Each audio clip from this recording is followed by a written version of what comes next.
존재는 소유보다 앞서는 중요성을 갖고 있다.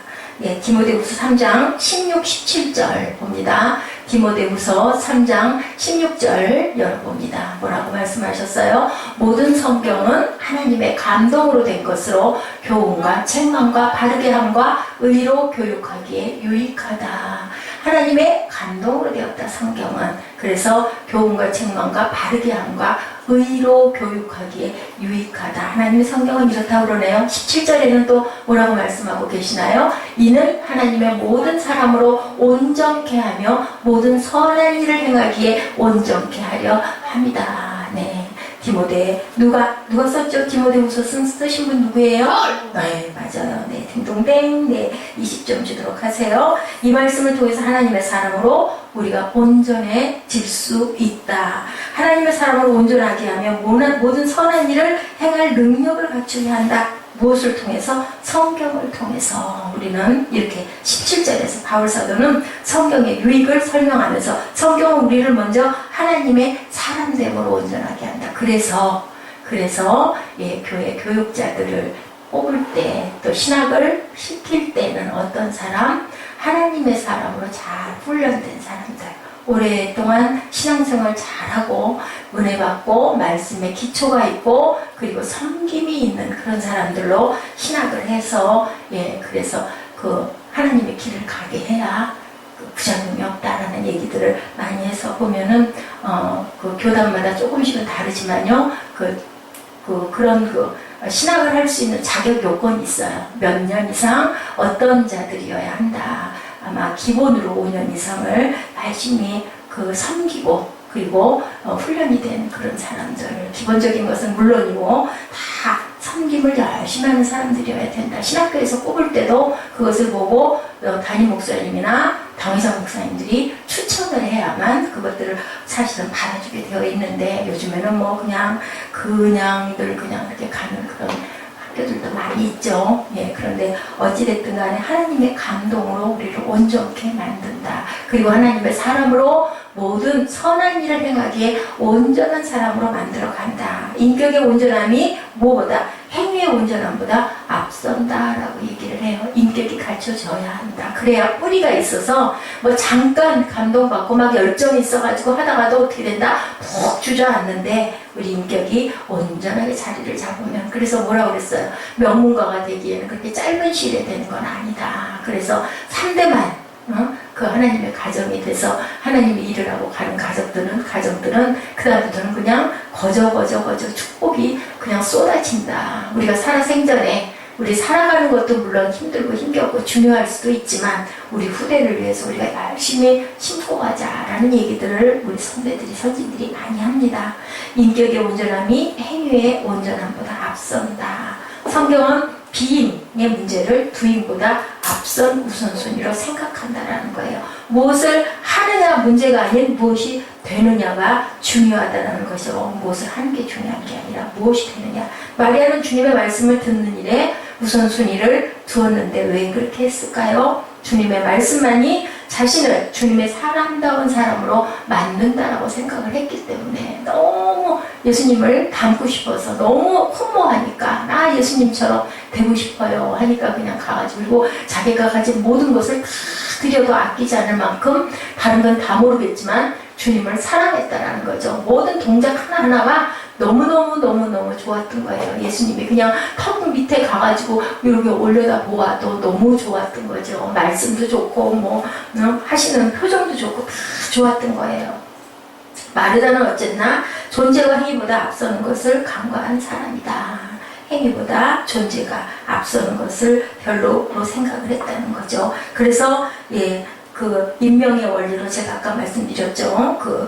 집사들을 임명할 때도 교회에 입교한 사람들 피하라고 디모데후서 3장 6절에 그렇게 나타나 있어요. 그리고 목사가 되는 사람들도 가정적으로 정말 화목하고 그리고 본이 되는, 덕이 되는 그게 나와 있어요. 목회하게 보면은 그런 사람들, 그런 무음한 자들이어야 원래는 그래서 요즘처럼 그렇게 이혼이 많은데 그런 사람들은 자격이 없다라고 이야기를 하고 있습니다. 워낙 지금은 시대가 그게 많다 보니까 그렇게 하고 회개하고 새 사람 돼서 뭐 예를 들어 10년 이렇게 뭐 어느 기간이 넘어가면 그거는 또 어떤 그 양식을 통해서 통과를 시키기도 하지만 뭐 대충 넘어가는 데도 있지만 원칙적으로는 그러지 않겠습니까? 저도 그 생각을 합니다. 내가 목회자가 먼저 덕이 되고 본이 돼야 성도들이 은혜를 받고 성도들도 아유 나도 저 목사님처럼 저렇게 단란하게 저렇게 평화하게 저렇게 살고 싶어하는 마음이 들지 맨날 목사님 가정이 더 많이 싸우고 더 많이 다투고 더 많이 문제가 생기고 하면은 그 누가 은혜가 되겠습니까? 예, 이렇게 그들은 아직 하나님의 사람으로 만들어지지 못했기 때문에 중요한 건 인품이 먼저 만들어지고 나서 어떤 직분도 직책도 받아야 은혜가 된다라는 이야기를 하는 겁니다. 자, 여러분들의 마음에 많은 일들을 시도하고도 허탈함이 있다면 이제 다시 나의 존재는 과연 어디에 있나 한번 마르다 마리아를 통해서 우리가 생각해보는 시간, 저도 물론 생각해보는 시간, 항상 저한테 그런 얘기들을 많이 하죠. 힘들고 어려운데 뭘 그걸 다 완벽하게 하려고 사실은 완벽한 것도 아닌데 그건 왜 그럴까요? 제가 능력이 그만은 못해서 그래요. 붙여서 아까 마르다가 다 감당했더라면 근심하고 염려하고 그 속에서 혈기가 일어나지 않고 속상해하지 않고 동생을 미워하지 않고 했더라면 아유 정말 능력이 대단하구나 하고 예수님이 칭찬했을 텐데 인상을 찌푸리고 혈기가 나서 울그락불그락하고 하니까 마르다야 그러지 마라. 마리아는 좋은 것을 택했다. 우리가 생각하기에는 너무너무 아닌 말씀을 이렇게 하시는 거죠. 우리 지금부터라도 성취보다는 존재, 내가 무엇이 되어 있는지 무엇을 이루는 게 중요한 게 아니라 나는 주님의 온전한 자녀이고 제자이고 신부될 자격에 그 자리를 가장 귀하게 여기는지를 먼저 생각해야 된다. 예수님을 하나님을 뭘로 만들지 말고 도깨비 방망이로 만들지 말아라. 하나님이 나를 사랑하셨기 때문에 내가 하나님을 사랑합니다 라는 고백을 할 줄 아는 우리들, 무조건적인 사랑을 드릴 줄 아는, 이렇게 하면은 이렇게 해주시겠지가 아니라 너무 마리아처럼 너무너무 좋아서 너무 감사해서 온전한 사랑은 그런 게 사랑이 아닐까 싶습니다. 네. 뭐라고 그랬다 그랬어요? 아까 슈퍼우먼이 방방 뜨는 에미나이. 어떻게 하나님을 사랑하는 마음에, 주님을 사랑하는 마음이 그렇게 그냥 넘쳐서 방방 뜨는 저와 여러분 되시기를 주님의 이름으로 축복합니다. 예, 주님의 말씀을 듣는데 이렇게 우선순위를 두었다 보니까 마리아를 주님이 그렇게 사랑하셨다라는 거죠. 그리고 또 하나는 비교보다는 사명에 집중해라. 이 말씀도 제 가슴에 꽂혔던 말씀입니다. 우리는 말은 그렇게 한다고 하면서도 누가 누구에게 귀여움을 더 받거나 누가 누구에게 능력을 더 인정받거나 나는 더 고생하는데 나는 더 애를 쓰는데 그랬을 때 우리 마음이 어때요? 속상하죠. 나는 이만큼이었는데 저 사람은 맨날 띵까띵까 놀면서도 맨날 뭘 많이 했대, 뭘 잘했대, 인정을 받는데 나는 인정을 안 받아요. 그죠? 세배대에 그 아들들 둘 데려다가 그 엄마가 뭐 해달라고 그랬어요. 하나는 예수님의 오른쪽에 하나는 왼쪽에 앉게 해달라고 뭐 한 거예요. 그 엄마의 마음으로는 충분히 그럴 수 있어요. 그죠? 네. 요한에게, 야고보에게 이런 자리를 주시옵소서. 자기 형제 둘을. 근데 예수님이 어디로 갈 줄 알고, 왕이 될 줄 알고, 이스라엘 왕이 될 줄 알고, 국무총리로, 하나는 대법원장으로 이렇게 좀 출세할 수 있게 이렇게 내가 뭐든지 그 집이 조금 살았다고 그러죠? 예, 배도 많이 가지고 있고, 사람도 부리는 그런 집이었다고 그러죠. 그러니까 자식에게 한 자리를 할 수 있게 해달라고 주님한테 그랬더니, 네가 뭘 잘 모르는구나 라고 명령하십니다. 우리는 어떻게 해야 될까요? 하나님의 뜻을 온전히 알고, 기도하는 것 참 중요하지만, 기도의 방향을 잘 알고 기도해야 된다라는 얘기를 하는 거죠. 무엇을 주님이 하시려고 하는지도 모르면서 시간만 많이 가지고 기도한다고 뭐 하루 종일 앉아가지고 7시간, 8시간, 10시간씩 시간을 재가면서 기도하는 게 중요한 게 아니라 하나님의 뜻이 어디 있는지, 주님의 마음이 어디 있는지 그것을 우리가 알아야 된다. 비교보다 사명에 집중을 해야 된다. 나는 무엇으로 만들어졌나 그것을 알고, 베드로가 그랬죠. 예, 쟤는 어떻게 됩니까? 너 나 따라와. 주님이 그러시니까 우리가 가면서 쟤는 어떻게 됩니까? 그러니까 그런 건 네가 걱정할 일이 아니야. 그건 누가 하신다? 하나님이 알아 하실 거니까 너는 나만 따라 누구를 바라볼 필요가 없는 거예요. 주님만 바라보시기 바랍니다. 사람을 바라볼 필요가 없다는 거죠. 마르다의 불평과 원망은 무엇에? 비교함에 있어서 불행했던 거예요. 아까 우리 그 사무엘하고 저하고 있을 때 제가 그런 얘기 했던 것 같아요. 누구를 미워하면 누가 불행해진다? 내가 불행해진다. 왜요? 하고 물어보더라고요. 우리 마음에 미운 마음이 있는데 마음이 이쁠 수가 없잖아요. 그러면 내 마음이 어두워지는 거죠. 내 마음 안에 뭐가 혈기가 잘 들어앉아 있는데 내가 그 내 마음이 천국이 될 수가 없기 때문에 내 형제를 용서해라. 미워 분이 좀 났다가도 해가 질 때까지는 절대 다 풀어버려라 라고 말씀하신 게 그 사람을 생각해서 그런 게 아니라 너를 생각해서 내가 너를 사랑하기 때문에 너 그 사람으로 인해 상처받고 또 네가 마음까지 지옥으로 가면 되겠니? 라는 말씀을 한다는 거예요. 마르다가 그랬잖아요. 주님 대접하려고 열심히 했는데 결국은 마음속에 그냥 화가 분이 가득. 우리가 제일 중요한 거 다스려야 될 게 뭐? 마음이죠. 예, 뼈 빠지게 부엌에서 일하고 있는데 너는 시원하게 앉아가지고 예수님 발치해서 예수님을 쳐다보고 그러고 있니? 네. 나를 도와주기도 하소서. 마르다의 불평스러운 마음이 여러분들 느껴지시죠? 충분히 그럴 수 있어요. 제가 참 그런 부분이 많이 부족합니다.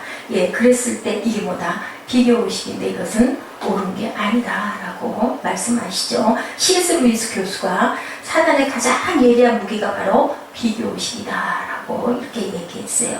섬김의 감격을 결국은 그러다 보면 상실하고 봉사의 의미도 상실하고 그러다 보면 어떻게 너무 힘들죠. 너무 싫죠. 내가 왜 맨날 피곤해 죽겠는데 직장에서도 피곤한데 여기까지 와서 쉬지도 못하고 주일날 이렇게 봉사를 해야 되고 이 시간을 이렇게 버려야 돼. 결국 그러다 보면 떠나게 되는 거죠. 어디에서 떠나요? 천국에서 떠나게 되고 천국 안에 유리바다 수정바다 안으로 들어갈 수가 없는 일이 일어나기 때문에 절대로 남과 나를 비교하지 말고 내가 할 수 있는 양만큼을 열심히 기쁨을 가지고 남을 생각하지 말고 할 바를 하라는 것이죠. 하나님이 내게 주신 사명이 무엇인지 절대 내가 하는 일에 집중하고 남과 나를 비교하지 말아야 된다.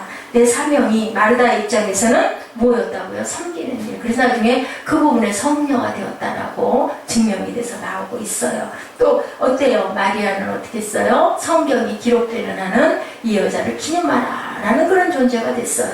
둘 다 그 집은 경사가 난 거예요. 나사로는 죽은 지 나흘이나 됐는데 부활의 영광을 누리게 되고 그 집에 그 마르다와 마리아는 다 성녀의 반열에 서서 주님의 귀한 제자들이 12제자 속에 들어가지는 않았지만 여성은 없죠. 예수님의 12 그 시절에는 그랬기 때문에 그렇지만 여성들이 더 믿음이 강한 그러한 그 아주 제자들이 되었다라는 거죠. 자, 우리는 어떨까요? 일할 수 있는 거 감사하고 건강 주셔서 그나마 일감 있고 직장 있는 거 얼마나 감사한가. 내가 어깨가 좀 아프지만 이건 내 어떤 그 태도에 문제가 있는 거니 이것도 내가 극복하고 고쳐야 되겠다. 내가 이렇게 이 자리에 서 있을 수 있다는 게 정말로 고맙다. 요즘 세상에 직장이 없어가지고 그냥 하루하루를 그냥 실업에 빠져가지고 정말 즐거움도 모르고 보람도 모르고 사는 사람도 많은데 내가 뭔가를 그것으로 인하여 수익을 받아가지고 하나님을 섬길 수 있다는 것도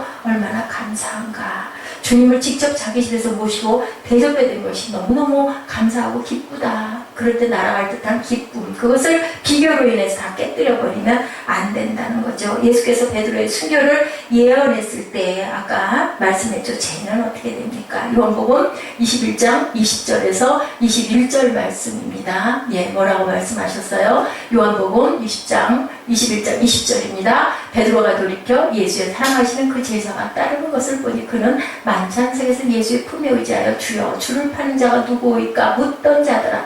베드로의 평생의 그 라이벌이 누구였을까요? 예, 요한, 사도 요한 아니었을까 싶어요. 항상, 왜냐하면 예수님이 그렇게 사랑해서 또 그게 어렸다고 그러죠. 그래서 늘 이렇게 기대고 있는 사진들, 그림들이 많아요. 예수님에게 이렇게 사도 요한, 그리고 어느 자리에나 중요한 자리에는 사도 요한이 따라다녔기 때문에 베드로는 그 부분에 약간의 그 희생과 비교의식과 질투의식을 갖고 있었던 것 같아요. 자, 21장 21절에는 뭐라고 말씀하고 계세요? 21절에는 뭐라고 하고 계세요? 자, 베드로가 돌이켜 예수의 사랑하시는 그자, 자, 21절 뭐라고 말씀하세요? 21절은 또 안 썼어요? 예. 이에 베드로가 뭐라고 그래요? 21절 한번 찾아보실까요? 네? 21장 21절 이에 베드로가 그를 보고 예수께 여쭤오되 읽으세요 하면은 얼른 아무나 좀 읽으세요. 주여 이 사람은 어떻게 되겠나이까? 아까 얘기한 대로 물으니까 22절에 뭐라고 그러세요? 주님께서 그거 걱정하지 말아라 라고 얘기하시죠. 너는 나만 따라오면 된다 라고 그렇게 말씀하고 계십니다. 예, 그렇게 불평보다는 말씀에 우리가 집중해야 된다. 예, 이제야말로 비교가 아닌 내 사명에 집중해야 될 때다. 본문에 나타난 마르다와 마리아의 모습은 대조적이었죠. 40절에서 마르다의 마음이 분주했다라고 얘기합니다. 다시 39절의 말씀에 그에게 마리아라는 동생이 있어 주의 발치에 앉아 그의 말씀을 듣더라. 그녀는 미동도 않고 다만 그녀의 눈동자는 어떻게 있어요? 누구에게 고정돼 있었을까요? 주님에게만 고정이 돼 있어요. 뭐라고 하든 말든 나를 미워하든지 말든지 어떻게 보면 진짜 찰떡같이 들러붙어 앉아가지고 정말 미웠을 것 같아요. 우리 안에 뭐가 있기 때문에 질투가 있기 때문에 투기하지 말라 그래요. 주님의 말씀에도 질투하지 말라. 근데 그거 하나님 성품 닮은 거 아니에요? 하나님은 질투의 하나님이다 라고 말씀하고 계셔서 하나님의 성품들이 우리가 그대로 닮아진 것들이 많아요. 주님은 42절에서 그녀가 좋은 편을 택했다. 자, 말씀에는 절대자이신 하나님의 뜻이 드러나 있지 않는데 이 말씀에는 주의 말씀 안에는 어떤 영원하신 그분의 뜻을 발견한 자라면 흔들릴 필요가 없다. 미동도 안 하고 앉아있다는 거죠. 우리가 고난중에도 무엇을 해야 된다? 찬양과 감사를 이렇게 할 줄 알아야 된다. 누가 뭐라고 하든 말든 미워하든지 말든지 예배 때는 그죠? 그래서 천국은 어떤 자가 들어간다고요? 친노하는 자일 것이다 라는 얘기가 있어요. 그것에는 욕심을 내라. 믿음에는 욕심을 내라. 은혜 받는 데는 욕심을 내라. 내가 먼저 갈 거야. 내가 먼저 은혜 많이 받을 거야. 이런 마음을 지니라는 거죠. 비교하면 안 되겠지만 최악의 고난 중에도 내가 어떠한 상황에서도 예배하면서 거기서 그것을 극복하고 넘어갔을 때 하나님께서 우리를 축복해 주신다. 그 손양원 목사님께서 아시죠 여러분들? 여수순천 반란 사건으로 자신의 두 아들을 잃고 그 아들의 장례식장에서 감사의 기도를 드리고 그리고 그 두 아들을 죽인 범인을 자기의 양자로 삼죠. 그 경찰서 감방을 계속 다니면서 훈화를 합니다. 처음에는 믿지도 않죠. 살인했던 사람이 결국은 양자가 되고 나중에는 새롭게 거듭나고 그 목사님이 되었다는 그런 얘기가 얼마나 아팠겠습니까? 자기 두어 생떼 같은 아들을 죽인 원수를 데려다가 양자를 흉내를 낼 수도 없는 그 무엇을 주님의 마음을 그대로 실천을 한 거죠. 거기에 돌아왔을 때 장례식장에서 이렇게 고백을 했다고 9가지 감사. 손 목사님은 불평 대신에 이런 이야기를 하고 있습니다. 나 같은 죄인의 혈통에서 순교의 자식들이 나게 주시니 감사합니다. 예, 아주 잘 띄웠네요. 그리고 두 번째, 허다한 성도들 중에 이런 보배를 내게 해주시니 감사합니다. 삼남 삼녀 중에서 가장 귀한 장남과 찬음을 바치게 하시니 감사합니다. 하나들의 순교도 귀하거늘 순교자가 둘씩이나 나올 수 있는 가문을 주셔서 감사합니다. 그랬어요. 예수 믿는 사람들이 병들어 죽어도 복인데 전도하다 순교했으니 정말 감사합니다. 아들들이 미국으로 유학 가려고 했는데 그보다 좋은 천국에 갔으니 내 마음 안심되고 감사합니다. 내 아들을 죽인 원수를 회개시켜 아들을 삼은 사랑의 마음을 주시니 감사합니다. 내 아들의 순교의 열매로 무수한 천국의 열매가 생길 것을 인하여 감사합니다. 역경 속에서도 하나님의 사랑을 깨닫게 하시고 이길 수 있는 믿음을 주시니 감사합니다. 여러분들 구구절절히 맞는 말씀을 하고 계시지 않아요? 저런 마음을 품을 수 있는 우리들이 되셔야 할 줄로 믿습니다. 우리도 할 수 있어요. 왜요? 하나님의 자녀이고 하나님이 우리에게 그 마음을 주셨기 때문이죠. 역경 속에서도 하나님의 사랑을 깨닫게 하시고 이길 수 있는 믿음을 주시니 감사합니다. 이런 마음만 가지면 우리 이정현 자매 원하는 거 뭐든지 그죠? 성취할 수 있어요. 그죠? 얼마든지 할 수 있어요. 나는 할 수 있다. 매일 아침이면 일어나면 눈 감고 아주 기도 이렇게 봉투에 쓴 거 보면 너무너무 기특해. 그래도 신학을 했기 때문에 야, 내 바탕이 있구나라는 마음이 들어요. 절대 실망도 하지 말고 얼마나 이뻐요. 그죠? 그렇게 하고 이제는 뭐 약 안 먹고 잠도 잘 자고 하니 내가 목표를 정하세요. 그래서 많은 거 하지 말고 몇 가지 딱 정해놓고 아침마다 눈 감고 뭐 그 부분 잘못하겠다면 그냥 보고 읽어요. 우리 주님 말씀 보고 읽잖아요. 그죠? 외우면 더 좋겠지만 또 그러다 보면 계속 하다 보면 외워지잖아. 그럼 뭐 눈만 감으면 나고 밤에 잘 때 한 번, 아침에 일어나서 한 번. 그렇게 해서 내가 소원하는 거, 내가 지금 뭐 집에서도 누구도 아이고 뭐 그게 되겠어? 그런 게 어딨어? 응? 하려고 하면 뭐든지 할 수 있어요. 어이구 얼마나 좋아. 젊고 이쁘고 응? 그리고 날씬하고 또 하나님 사랑하고 하나님을 알고 제일 중요한 건 내가 하나님을 알고 하나님이 나를 알고 그러면 내가 원하는 걸 아버지가 주시지 않겠어요? 그런 마음을 갖고 열심히 기도하면 돼요. 그죠? 네, 이렇게 정말 진정으로 감사했어요. 손양원 목사님 기념박물관이 그 여수 애양원 교회 거기에 있다고 합니다. 그런데 거기에 그 기념박물관에 가면 평소에 쓰시던 여러 가지 물건들이 놓여 있는데요. 어떤 목사님이 거기 갔다가 봉투 한 장이 놓여 있는 걸 보고 그 자리에서 발걸음을 떼지를 못했다라는 간증이 나와 있어요. 두 아들 장례식장에 감사헌금 바친 그 봉투였다고 그래요. 근데 당시 손양원 목사님의 한 달 봉급이 80원이었다고 합니다. 80원. 그런데 감사 헌금을 보았더니 자그마치 10,000원이 쓰여 있더래요. 한 달 봉급이 80원이면은 10달이면 800원이죠. 그리고 10년이면 얼마예요? 그죠? 10년이 8,000원인가요? 그 정도 되죠. 12달이긴 하지만 그렇게 본다면 그러면 10년치의 봉급을 감사헌금으로 두 아들을 이렇게 하나님께 드릴 수 있어서 감사하다라고 그 헌금을 드린 걸 그걸 그대로 그 자리에 그 봉투를 비치를 해놔서 그걸 보고 정말 진정한 감사의 영성을 지니신 분이구나 라는 그런 마음에 정말 감격이 일어났다고 해요. 그렇다고 해서 그 손양원 목사님이 부유하셨겠어요? 부자하셨겠어요? 절대로 그렇진 않았을 거예요. 정말 감사하고 살고 싶으면 성취보다 우리 존재에 집중하시기 바랍니다. 내가 무엇이 되고 대단히 유명한 사람이 되고 대단한 거부가 되고 뭐 미스 코리아가 되고 뭐 박사가 되고 그게 중요한 게 아니라요. 나라는 존재가 과연 하나님 보시기에 어떤 모습으로 내가 있는가 이것이 정말 중요하다.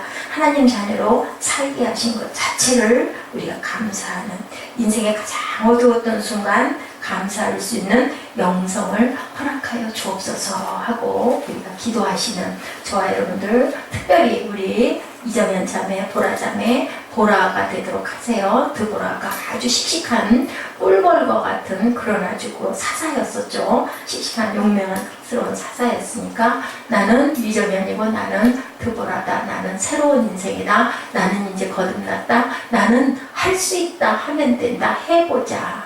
구하고 찾고 두드리는 저와 여러분 되시기를 주님의 이름으로 축복합니다.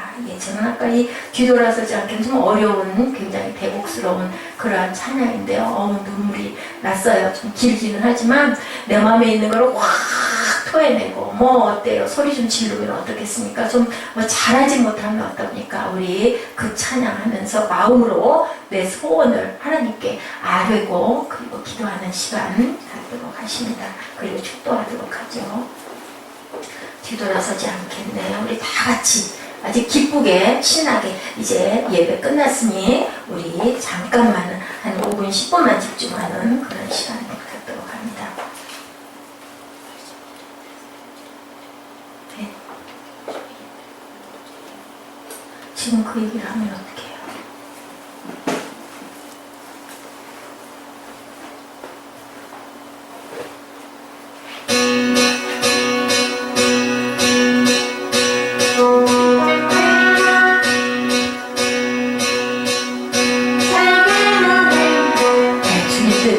했습니다. 우리는 주님 뜻대로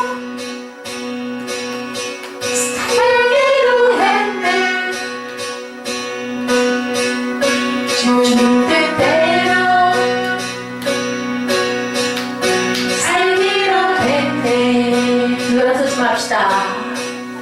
뒤돌아서지 않겠네.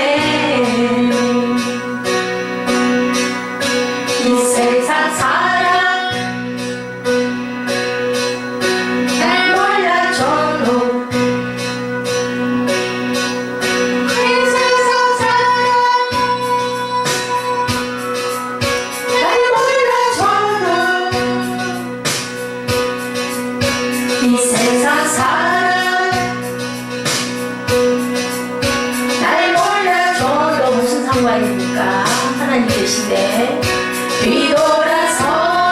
뒤돌아서지 않겠네.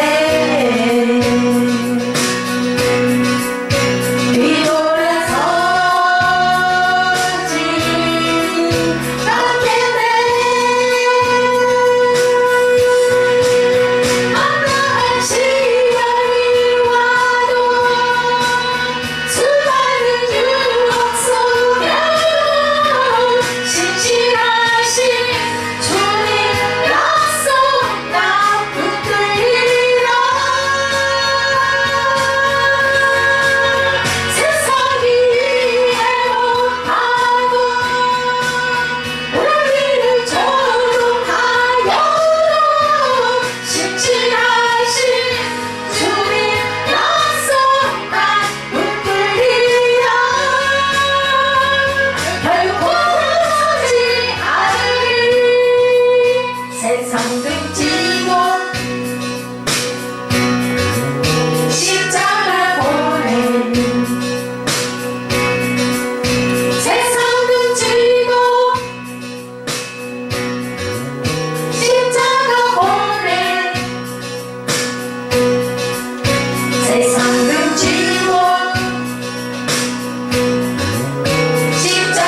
결코 돌아서지 않습니다. 세상이 이해 못하고 수많은 유학 속에서도 저희들 결코 돌아서지 않습니다. 우리 고백하는 시간, 주여 삼창하고 기도하는 시간 갖도록 합니다. 주여, 주여, 주여. 오 할렐루야, 할렐루야, 할렐루야.